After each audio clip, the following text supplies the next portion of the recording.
ابو ذر غفاری رضی اللہ تعالیٰ عنہ سوال ہوئے تھے مسجد میں. آپ نے اٹھا کر پوچھا ابو ذر مسجد میں کیوں سو رہے ہو؟ آج کیا میرا کوئی گھر نہیں ہے مسجد میں سو رہا ہوں کہ میں نے کوئی گھر نہیں بنایا. میں اے ابو ذر تمہیں مدینے والے مدینے سے نکالیں گے تم کیا کرو گے؟ کہ ملک شام چلا جاؤں گا. ملک شام سے نکالیں گے پھر کیا کرو گے؟ کہ مدینے میں آ جاؤں گا واپس. میں مدینے سے تمہیں پھر نکالے جائے گا پھر کیا کرو گے؟ کہ جب مجھے یہاں کے عمرا ستائیں گے زیادہ تو اب میں تلوار لے کر ان کا مقابلہ کروں گا. میں نہیں ابو ذر درگزر کرتے رہنا اور معاف کرتے رہنا اور صبر کرتے رہنا یہاں تک کہ میری تمہاری ملاقات حوض کوثر پر ہو جائے.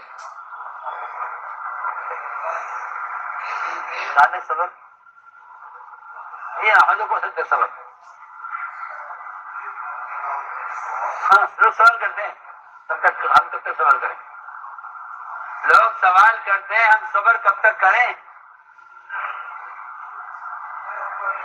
لوگ صبر کے لیے دن گنتے ہیں حالانکہ اس راستے کا صبر ایسا ہے کہ کوئی آدمی اس میں سال بھی نہیں گن سکتا کہ کتنے سال صبر کرتا ہے. سیدھی بات ہے کہ صبر کب تک ہے موت تک. صبر کب تک موت تک. اس لیے ہم نے عرض کیا کہ اللہ تعالیٰ کی طرف سے آزمائش ہوتی ہے کہ انہیں صبر کتنا ہے. غیر جانتے تھے یہود اپنی کتابوں کے اندر پڑھا کرتے تھے کہ ایک نبی آئیں گے محمد صلی اللہ علیہ وسلم آخری نبی ہوں گے ان کی یہ صفات ہوں گی یہ صفات ہوں گی. اس میں لکھا ہوا تھا یہود کی کتابوں میں کہ ان کے اندر ایک صفت ہے صبر کی ایک صفت ہے حلم و بردباری کی. ان کو ستایا جائے گا تو وہ برداشت کریں گے اور اگر ان کو اذیت دی گئی تو وہ بدلہ نہیں لیں گے. چنانچہ روایت میں ہے کہ زید بن ثانہ جو یہود کے بڑے عالم تھے آپ کے بارے میں اپنی کتابوں میں پڑھا اور آپ کی تلاش میں نکلے اور آپ سے ملاقات ہوئی. آپ کا چہرہ دیکھتے ہی سمجھ گئے کہ ہاں یہ وہی ہیں ان کو اپنی کتابوں میں پڑھا. لیکن ان کے اندر ایک صفت صبر کی ہے اور وہ صبر کی صفت کا ہمیں اندازہ نہیں ہو سکتا جب تک ان کو ستایا نہ جائے. ستایا نہ جائے. آپ سنیے تو صحیح. داعی کے داعی ہونے کی علامت ہے یہ. نبی کے نبی ہونے کی علامت ہے یہ. ان کو ستائے بغیر معلوم نہیں ہوتا کہ یہ ان کے داعی ہیں اور یہ نبی ہیں. ان کو ستا کر دیکھا جائے. روایت میں آتا ہے کہ زید بن ثانہ آپ کے سامنے بیٹھے ہوئے تھے. اچانک ایک جگہ سے تقاضا آیا فلاں علاقے کے مسلمان جو نئے مسلمان ابھی اسلام میں داخل ہوئے تھے وہ پریشان ہیں ان کو قحط سالی آ گئی ہے ان کی مدد کے لیے مال کی ضرورت ہے. بیٹھے ہوئے تھے ان کو موقع اچھا لگا کہ انہیں قرض دو اور وقت سے پہلے اپنا قرض کا انتظام ڈالو. زید بن ثانہ نے آپ کو مال پیش کیا کہ میں آپ کو سونا دیتا ہوں تو تھوڑا قرض کے آپ یہ لیجیے اور مجھے اتنے کھجوریں اس تاریخ میں اس کے بدلے میں دیجیے. تاریخ طے ہو گئی اس قرض کی ادائیگی کی. آپ نے وہ سونا قرض لیا ان سے اور وہ مسلمانوں کی مدد کی. یہ زید بن ثانہ ٹور میں لگے ہوئے تھے تو ایسا موقع ملے کہ میں ان کے ساتھ زیادتی کروں تاکہ مجھے پتہ تو چلے کہ یہ نبی ہیں یا نہیں.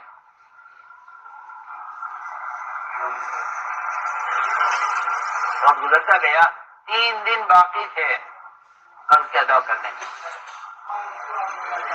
اچانک آپ صلی اللہ علیہ وسلم فقی میں تھے کہ اچانک آئے سامنے سے زید بن ثانہ اور آپ کا گریبان پکڑا اور آپ کو دھکا دیا دیوار کے ساتھ اور آپ کو الزام دیا کہ تم قریشی ٹال مٹول کرتے ہو قرضہ وقت ادا نہیں کرتے. حالانکہ ابھی 3 دن باقی تھے. آپ کو دھکا دیا آپ سے سخت لہجے میں بات کی آ کر گریبان پکڑا، تمہارا دیا یہ منظر دیکھ رہے تھے، اور تمہارے تلوار نکالی اور فرمایا ایسا اجازت دے دیجیے کہ میں اس یہودی کو قتل کر دوں، اس یہودی کو میں قتل کر دوں۔ آپ نے فرمایا کہ عمر یہ تم نے کیا کیا؟ دیکھو یہ بہت سمجھنے کی بات ہے، امت میں جتنا فتنہ اور فساد ہے اپنے حمایتی کو ابھارنے کی وجہ سے، لوگ اپنے حمایتی کو ابھارتے ہیں، اپنے حمایتی کو اپنا محسن سمجھتے ہیں، اپنے حمایتی کی تائید کرتے ہیں، اپنے حمایتی کا ساتھ دیتے ہیں اور تیار کرتے ہیں اسے اپنے دشمن کے لیے۔ یہ صحیح میں کیا کہہ رہا ہوں، تیار کرتے ہیں اسے۔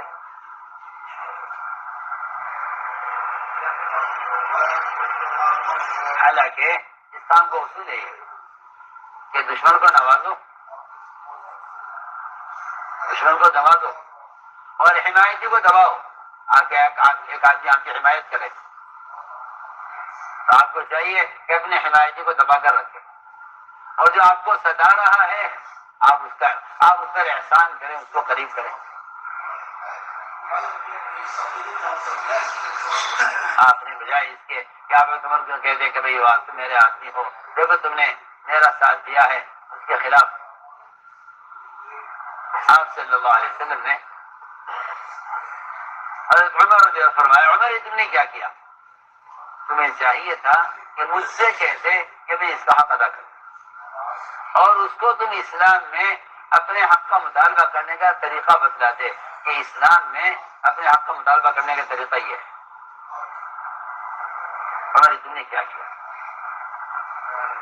عمر تم نے غلط کیا ہے کہ تم اس کو تلوار کی دھمکی، جاؤ اس کو لے جاؤ، ابھی 3 دن باقی ہیں قرض کی ادائیگی میں، مگر ابھی لے جاؤ اور اس کا قرض دے دو، اور اس کے قرض ادا ہونے کے بعد اس کو 70 کلو کھجوریں اور زیادہ دینا، 70 کلو۔ بتلانا ہے نا کہ ہم نبی ہیں،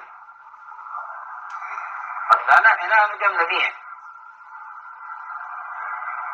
نبی اپنا تعارف صرف اپنی علامتوں سے نہیں کرتے، نبی اپنا تعارف اپنے مزاج سے کرانا چاہتے ہیں۔ نبی کا مزاج کیا ہے؟ فرمایا ان کو لے جاؤ، ان کا حق دو اور 70 کلو کھجوریں زیادہ دینا۔ کیوں زیادہ دینا؟ کہ تم نے اس کو قتل کی دھمکی دی ہے، تمہاری غلطی ہے، اس کی غلطی کا کوئی ذکر نہیں ہے، اس کی غلطی کا کوئی تذکرہ نہیں، اس نے کیا کیا؟ ان کو لے جاؤ، ان کو ان کا حق دو اور 70 کلو کھجوریں زیادہ دے، لے گئے وہاں ان کو ان کا حق دیا، قرضہ پورا ادا ہو گیا۔ جب سارا قرضہ ادا ہو گیا تو تمہارے نے 70 کلو کھجور اور دی، یہ کیا حق پورا ہو گیا، آپ جائز کیوں دے رہے؟ کہ بھائی بات یہ ہے کہ میں نے تلوار سے آپ کو قتل کی دھمکی دی تھی آپ کے نبی کے ساتھ زیادتی کرنے پر، اس لیے لاکھ نبی کا حکم تھا یعنی ان کو 70 کلو کھجور زیادہ دیں۔ میرے دوستو عزیزو، احسان کے 3 درجے ہیں، احسان کے 3 درجے، احسان کرنے کے 3 درجے ہیں۔ ایک سب سے گھٹیا درجہ ہے، سب سے ادنا درجہ ہے، جس کو میں اور آپ سمجھتے ہیں کہ یہ بہت اعلیٰ درجہ ہے احسان کا۔ اس زمانے میں گھٹیا درجہ اعلیٰ بنا ہوا ہے، ادنا درجہ احسان کا سب سے اونچا درجہ بنا ہوا ہے، اس کو میں اور آپ احسان کریں۔ وہ یہ کہ کوئی ہم پر احسان کرے ہم اس پہ احسان کرتے ہیں، اس کو ہم سمجھتے ہیں کہ یہ احسان کا اعلیٰ درجہ ہے، حالانکہ یہ احسان کا سب سے گھٹیا درجہ ہے۔ آپ احسان کریں اپنے محسن پر، یہ تو آپ کے ذمہ واجب ہے۔ آپ اگر احسان کا بدلہ احسان سے نہیں دیں گے تو آپ کمینے کہلائیں گے، لعین کہلائیں گے، یہ تو یہ نہیں۔ احسان کا درجہ، احسان کا بدلہ احسان سے دینا، یہ تو ادنا درجے کی بات ہے۔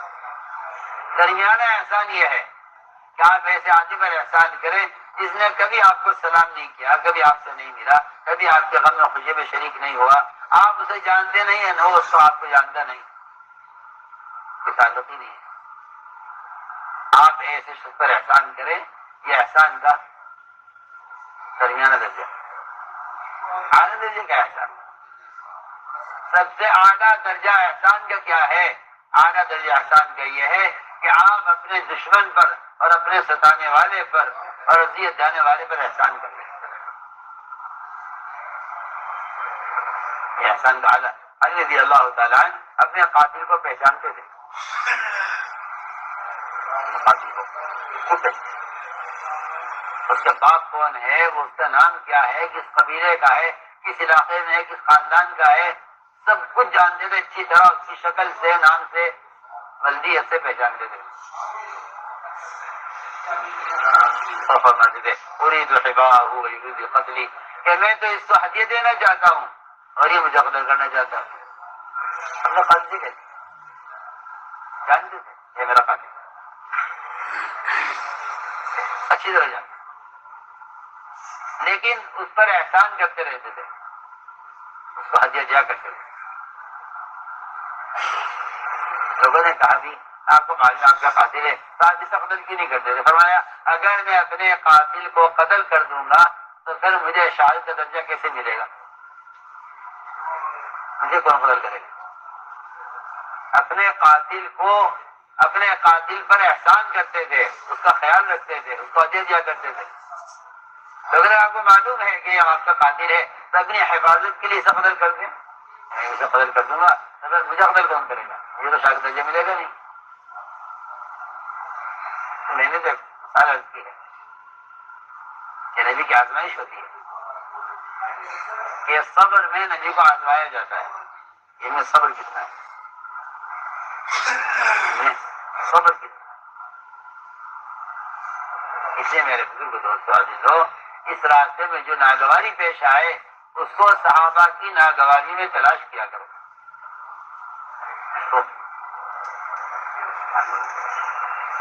اس راستے میں جو ناگواری پیش آئے، اس راستے میں جو ناگواری پیش آئے اس کو صحابہ کی ناگواری میں تلاش کیا کرو۔ تو اس سے استقامت پیدا ہوگی، اس سے استقامت پیدا ہوگی، اور اس راستے کی ناگواریوں پر بجائے شکایت کرنے کے شکر کیا کرو کہ اللہ میں اس قابل نہیں تھا، تو مجھ پر وہ تکلیف لایا ہے جو تکلیف انبیاء اور صحابہ پر آئی ہے۔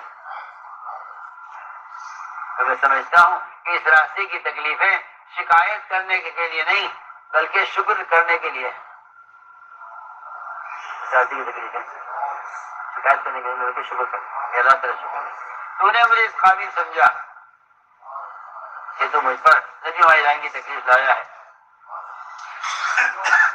اے اللہ تیرا شکر ہے کہ تو نے مجھے اس قابل سمجھا کہ تو وہ تکلیف مجھ پر لایا ہے جو تکلیف انبیاء علیہ السلام پر آئی ہے۔ اس لیے میرے دوستو عزیزو، میں نے ایک بات عرض کی ہے، اس راستے میں چلنے کا جو ایندھن ہے اور جو طاقت ہے چلنے کی، وہ صبر ہے۔ وہ کیا ہے؟ وہ صبر ہے۔